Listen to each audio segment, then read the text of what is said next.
Sud Radio, la France dans tous ses états, les perles du jour. Quitte à faire genre exotique, vous auriez pu changer votre prénom aussi. Miguel Mortes. Ça sonne bien, ça. Le changement, c'est maintenant pour le parti présidentiel Renaissance qui va encore changer de nom. Oui, vous étiez jeune, Maud, en 2016. C'était En Marche. Jeune. Et puis ensuite, c'était La République En Marche. Ensuite, c'était Renaissance, et maintenant, on va en venir à la Nouvelle République. Quand on change d'étiquette comme ça, c'est que le produit est pas convaincant. Je veux pas dire qu'il est faisandé, mais s'ils veulent être crédibles, puisqu'il paraît qu'il représentait le nouveau monde par rapport au vieux monde, on se rend compte qu'en fait, c'était un masque, c'était le vieux monde qui essayait de se préserver avec Emmanuel Macron, et maintenant, on va à la Nouvelle République. Alors, c'est le titre d'un quotidien régional très connu, très ancien, la Nouvelle République du Centre-Ouest, dont le siège est à Tours, évidemment, qui s'étonne qu'on lui plagie son titre. La Nouvelle République, laquelle Nouvelle République? C'est Monsieur Attal qui veut Nouvelle République, donc il propose une 6e République. Non, mais alors, c'est bon. Non, mais il y a certainement des conseillers en communication, et je vous jure que s'ils prennent les pieds nickelés, ils feront plus de voix que s'ils mettent la Nouvelle République, parce que s'il y a un parti qui a laissé la République plus faible, qui va la laisser plus faible en 2027, qui ne l'a trouvée en 2017, 10 ans après, c'est bien ce parti-là.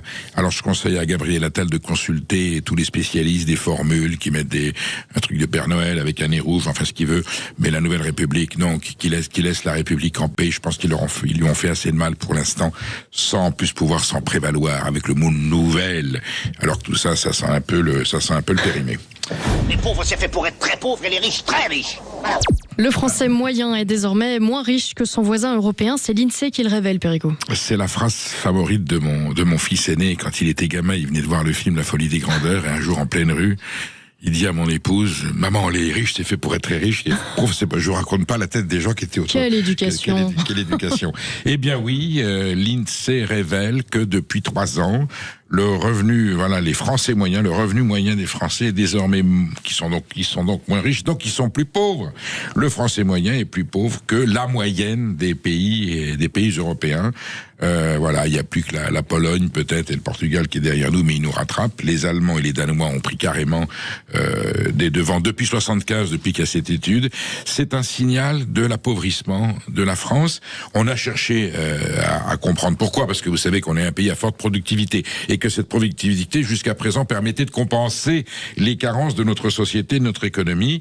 Première cause, l'effondrement du niveau professionnel, du niveau scolaire. Oui, c'est la fabrique du crétin qui appauvrit le pays. Forcément, si l'école ne fabrique plus des gens aptes à tenir le pays sur les hauteurs, sur les sommets, d'avoir des gens qui travaillent, des gens compétents, des patrons, des hommes politiques, ça s'appauvrit.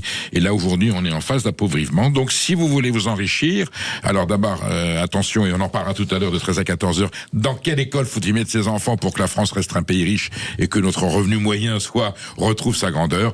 Et je vais vous dire, autrefois on disait, je vais aller en Amérique, vous allez en Espagne, au Portugal et en Pologne, peut-être que vous aurez une qualité de vie et des revenus supérieurs à ce que vous avez aujourd'hui en France. Alors, la Nouvelle République, si c'est ça la Nouvelle République, merci. Maman, oui, qu'est-ce qu'il y a? Je sais plus. La SNCF provoque l'indignation avec sa classe premium. Ce qui est pas bête, en fait, c'est une super première classe. Ouais. Sauf que quand j'ai vu la communication, c'est sans enfants. Vous savez, il y a des hôtels où il n'y a pas d'enfants et ça fait du bruit. Absolument. Et là, il y a des trains de la République française où on dit on y va sans les enfants. Alors, c'est la preuve qu'ils sont très mal élevés, d'accord. C'est ce qu'on disait. C'est ça. Non, mais encore. Le réarmement démographique attendra. La SNCF lance une nouvelle classe premium, la classe Optimum Plus, qui, pour garantir un maximum de confort à bord de l'espace dédié, n'accepte pas les enfants. Le paradoxe, c'est que le groupe précise quand même que cet espace est ouvert aux voyageurs ayant minimum 12 ans.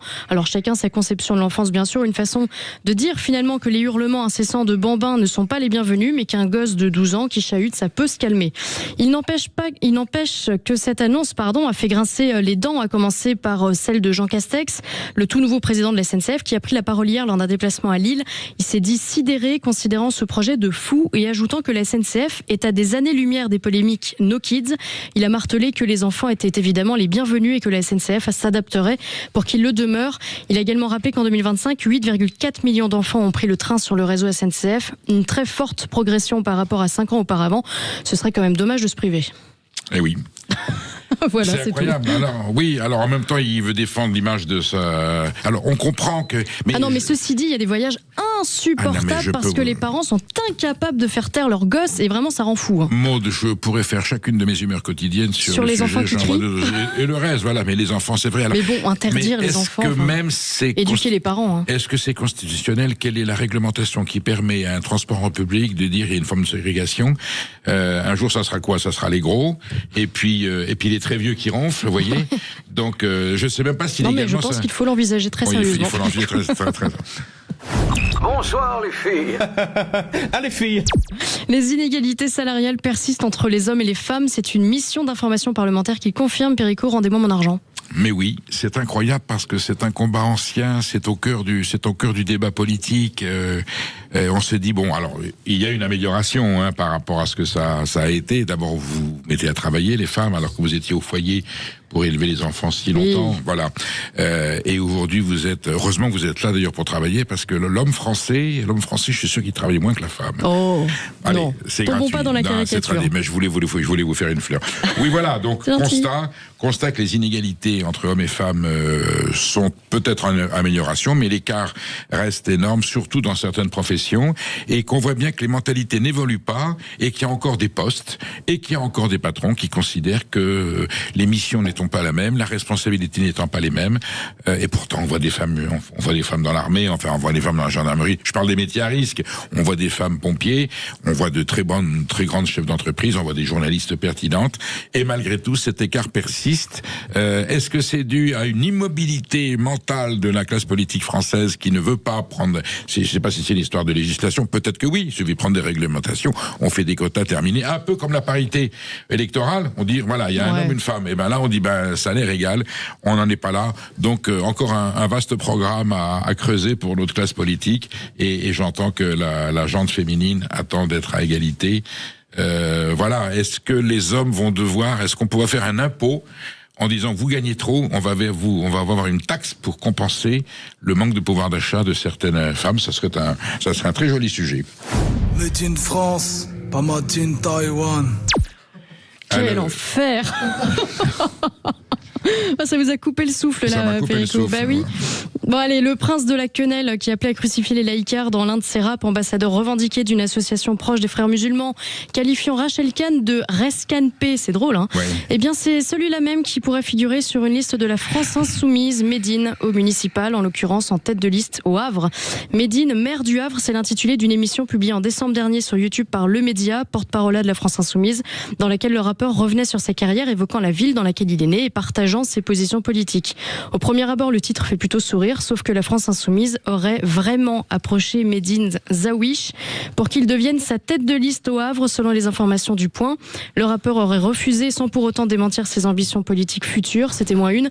Alors à défaut, la France insoumise a finalement choisi Charlotte Boulogne, mais ce n'est que partie remise.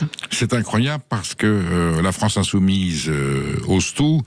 On va aborder, et l'information est sortie hier, il y aura probablement, c'est rien à voir avec Médine, hein, mais il y aura probablement des frères musulmans qui seront peut-être élus conseillers municipaux aux prochaines élections du mois de mars. Évidemment, ça inquiète les Républicains. Donc là, il y a un sujet sur lequel il faut revenir. Alors le Havre, qui est c'est la ville d'Édouard Philippe, je vous signale. Oui. Bon, écoutez, le problème ne se pose pas, mais quand même ça a traversé la tête des responsables de la France insoumise. La Nouvelle République, c'est le nouveau nom de Renaissance. Eh bien, la France insoumise, je ne sais pas comment elle doit changer, mais je pense que la France insoumise. Temps, hein. Oui, c'est pas que la France qui est insoumise. Vous savez ce qu'on célèbre aujourd'hui, Perico? Alors c'est un anniversaire. Alors c'est pas Michel Sardou. C'est le surlendemain de la NIF de Michel Sardou. Oui, mais on a quand même un anniversaire aujourd'hui. Mais c'est l'anniversaire surtout Nicolas Sarkozy. Ah, Monsieur le Président. Happy birthday, Mr. President. Bon anniversaire. Je sais qu'il veut pas le bracelet. Il veut pas le bracelet pour son anniversaire. Alors nous n'offrirons pas un bracelet à Nicolas Sarkozy pour son anniversaire.